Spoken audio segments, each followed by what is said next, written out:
नमस्कार माझ्या सर्व मित्रमंडळी परिवाराला आज हा विषय आहे.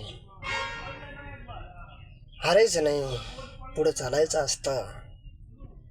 ह्या म्हणीतून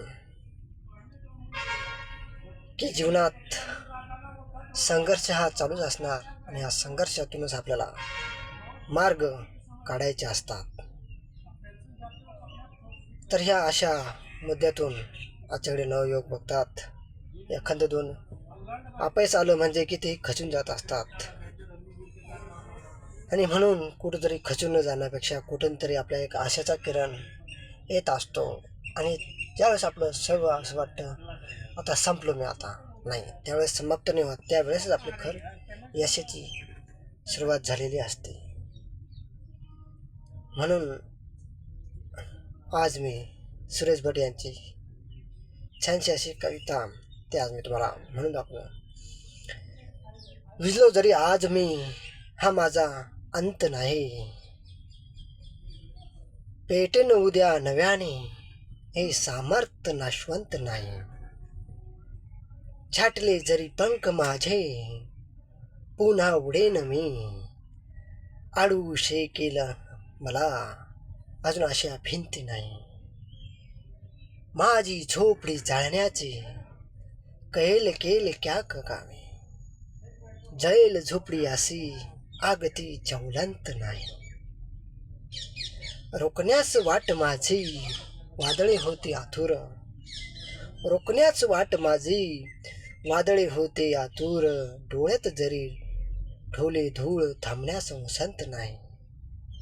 येथील वादळे खेटीन तुफाना, येथील वादळे खेटीन तुफाने. तरी वाट चालतो मी, तरी वाट चालतो मी. अडथळ्यांना बेहून अडखळणे, अडथळ्यांना बेहून अडखळणे, पावलांना माझ्या पसंत नाही. म्हणजे सुरेश भट म्हणतात की ह्या जीवनात भरपूर मला लोक विरोध करताना भेटणार, माझे पंख छाटले जाणार, पण नाही, मी हार नाही मानणार.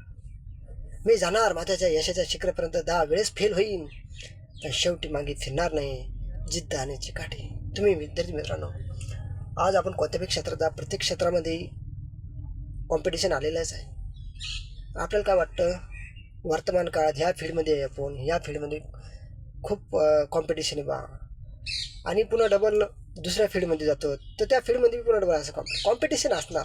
जीवन हे फक्त एक हेच की पैशासाठी फक्त करायचं नसतं, कोणतं बी काम करायचं असतं तर एक सेवा म्हणून करायचं असतं. ज्यावेळेस तुम्ही सेवा म्हणून करशाल ना, त्यावेळेस ही जनता, हा समाज आपल्याला भरभरटून देईन. गाडी बंगला सर्वस्व देईन, मान सन्मान. फक्त स्वतःसाठी कुटुंबासाठी नाही जगायचं, तर या समाजासाठी जगणं खूप आवश्यक आहे आजच्या काळात. यातच माझे 2 शब्द समाप्त करतो. जय हिंद, जय महाराष्ट्र.